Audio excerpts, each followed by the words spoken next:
What it do, flight crew? FTC.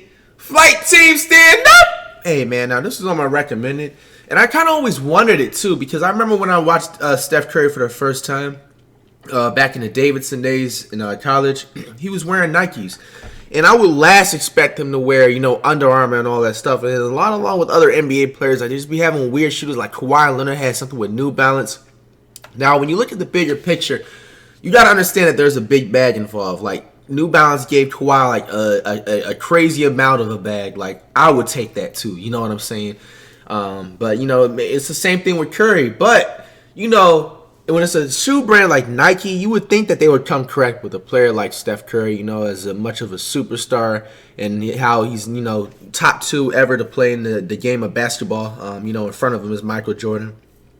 And so we're going to see basically how Nike lost Steph Curry with one word. It took one word for Steph Curry not to sign with Nike. Let's check it out. At one point in time, Stephen Curry had a shoe deal with Nike. But then something happened, and now he doesn't. Look at Curry, man, with the waves. But they're almost waves. Deal, you might want to know how to pronounce his name. Uh-oh. What's up, everybody? It's Jimmy. And Curry, man. Curry has almost Curry doing workouts, man. You don't see a lot of point guards lifting weights nowadays. Real competitor with brands like Nike and Adidas. At this point, Curry's name is synonymous with Under Armour, for better or for worse. But it wasn't always like this. To this day, Nike has the majority of NBA players locked into a deal. In fact, Nike has a staggering 95.5% of the market. The company has even signed 74% of all NBA players to a deal. 3 out of every 4 NBA players has a shoe deal with Nike. Nike also has 11 of the 15 highest paid endorsement deals in all of sports, including contracts with... When it's time to go to the league and all that stuff, I'm probably going to sign with Jordan just because of, the flight and everything like that. And I just like Jordan, Brandon Hole. You'll never see me wear Team Jordans, though. Never that. It's going to be retros, and I'll have my own signature shoe edition and everything like that. But just to let y'all know. KD, MJ, Kobe, Kyrie, and many, many more. In the 2012 Olympics, 11 of the 12 players on the U.S. men's team were signed by Nike. Curry? Even their coach had a deal with the big swoosh. Nike was destined to have a shoe deal with Stephen Curry. Curry's godfather, Greg Bink, worked for the company. Curry wore Nike and even in college. Look at Curry in college. Nike usually has dibs on most players of his caliber coming out of college. It only made sense to sign with Nike, and he did. In 2009, Stephen Curry signed a 4-year deal with the company. And aside from his constant ankle injuries, Curry had a pretty solid first 4 years in the league. But it was in that final year of his contract with Nike that he really had his breakout season. In 2013, he really found his place in the NBA, dropping 54 at Madison Square Garden, peaking Nike's doing hyperfuses, and breaking the NBA record for three-pointers made in a season. Nice, Curry. Beginning to see the true potential of the future 2-time MVP, and so was Nike. So it would only make sense for them to re-sign Curry to another deal, right? After Curry's contract was up, he was free to hear pitches from other companies, and one of those companies was, of course, Nike. See, just because they were the first to sign him doesn't mean he had to stick with them. He was available to sign a deal with anyone, but Nike did want him.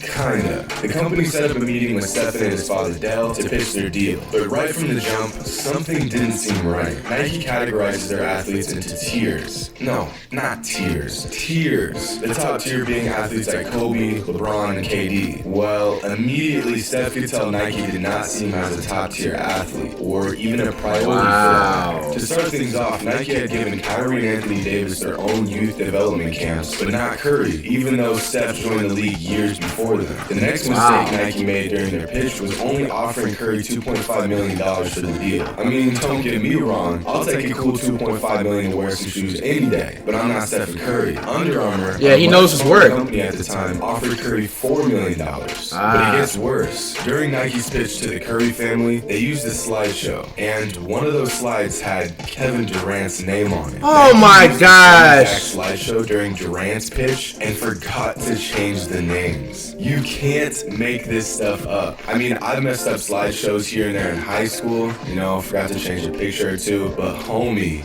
really? But again, that's not even the worst part. The Nike rep that was pitching the deal to Curry called him Stefan, not Stephen. Curry was with Nike for 4 years at this point, and the man giving the pitch didn't even know his name. Doesn't know his worth. It's crazy because now he's bigger than everybody that was in that Nike, you know. So okay, Steph and his dad stopped paying attention at that point and turned. When you don't know your worth, just go away, yo. Under Armour swooped in and signed Steph to a deal. Never be a sidekick to anybody, yo. In the process, but the deal with Under Armour goes beyond the money. Steph felt like he was important with Under Armour, like he was a priority and not just another athlete. And he was right, because Under Armour has allowed Steph to do things that no other company would, like putting his favorite Bible verse on his shoe. He was also given partial ownership of the company, something no other major company has offered to any athlete ever. And it paid off. Big time. Because in just 2 years, Curry has managed to single-handedly double Under Armour's worth from $14 billion to $28 billion. At this point, Under Armour did not want to make the same mistake Nike made. So in 2015, Under Armour offered Curry a deal he couldn't refuse. And he didn't refuse. Curry's new deal with Under Armour is said to be worth up to $1 billion by 2024. Damn! Damn! Or not. Cash me out! Shit! NBA player. Quite honestly, Curry is $1 billion. Fuck. Jordan was to Nike. Curry and Under Armour have become so familiar that it's hard to imagine at one point in time Nike had their hands on the future NBA champion. Damn. Yeah, they messed that one up in a hurry. I guess that's what happens when now I see why he's with Under Armour. I don't blame him. With some of the great young players coming up in today's league, let's hope these companies learn from this catastrophic mistake. From a $2.5 million deal to increasing a company's value by $14 billion. Curry says joining Under Armour was one of the best decisions he's made in his entire career. On the other hand, the guy pitching Nike's deal to Curry may have just ended his own career. Facts, yo. Until next. I like this, man. This is inspirational shit right here, man. This is the reason why Curry is like the inspiration, you know, inspirational-ish, man.